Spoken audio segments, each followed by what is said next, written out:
Le 4 octobre dernier se déroulait l'événement Chahut d'automne au bâtiment 7, qui est organisé par le Centre social autogéré de Pointe-Saint-Charles à Montréal.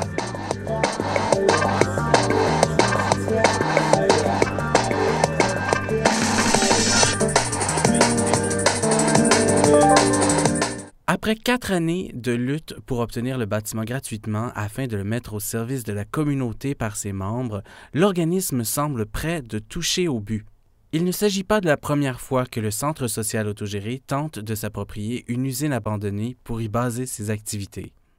Rappelons-nous, en mai 2009, il y avait eu une éviction d'un squat organisé dans un édifice sur la rue Atwater. L'objectif, quand on s'est mis ensemble, c'était de récupérer un bâtiment dans le quartier de Pointe-Saint-Charles pour essayer d'empêcher la transformation d'encore un autre bâtiment abandonné du quartier en condo de luxe, puis de plutôt y installer un centre social autogéré où on pourrait mettre sur pied des projets qui fonctionneraient dans une logique opposée à celle de la gentrification du quartier.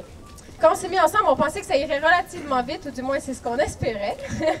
Et dans ce sens-là, on a très rapidement occupé un bâtiment sur le bord du canal La Chine, qui est l'usine Serracon. Ça a duré un très très beau 24 heures, puis on s'est fait expulser par la police d'une façon relativement violente.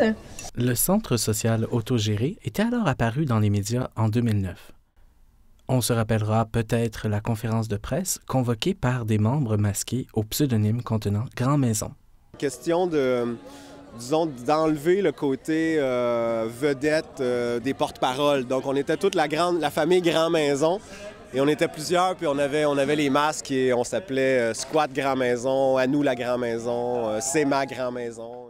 Les anciens terrains du CN, où se trouve le bâtiment 7, ont été cédés au propriétaire actuel, Vincent Chiara, directeur du groupe MAC, pour la somme de 1 $.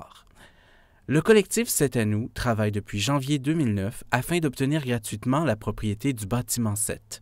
Le protocole d'entente a donc été signé après de longues et difficiles négociations le 21 septembre dernier. Mais l'aventure était loin d'être terminée. Donc ça a été un peu compliqué, mais finalement, on a signé il n'y a même pas une semaine une nouvelle protocole d'entente avec Groupe MAC, avec Vincent Chiara, qui accepte de nous donner le bâtiment, la décontamination et $1 million.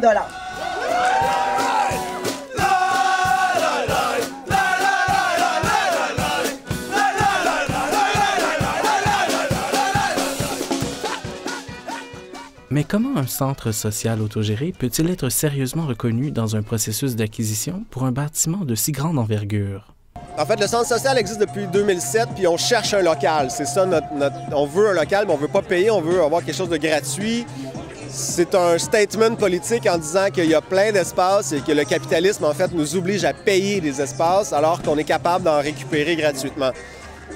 On n'a pas de charte, rien. Sauf que quand on s'est lancé sur ce bâtiment-là, on a créé une organisation qui s'appelle le collectif 7 à nous, parce que c'est le bâtiment 7, donc 7 à nous. Et cet organisme-là est enregistré. La gestion du bâtiment est 100% démocratique, horizontale, et chacun des projets à l'intérieur est aussi géré de façon horizontale, autogestionnaire et démocratique. Là, si on rentre à l'intérieur du centre social, le centre social est une organisation anti-autoritaire et horizontale, mais à l'intérieur de ça, il y a des projets, la brasserie, le café, la salle de spectacle, qui sont aussi gérés en autogestion complète, en groupe affinitaire.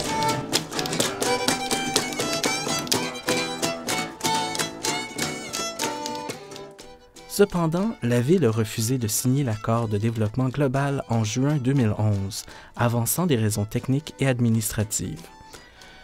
Cette signature est nécessaire à l'acquisition du bâtiment 7 par le collectif représentant le Centre social autogéré dans cette démarche. Le 22 octobre prochain, la Ville devrait enfin se prononcer officiellement sur l'accord.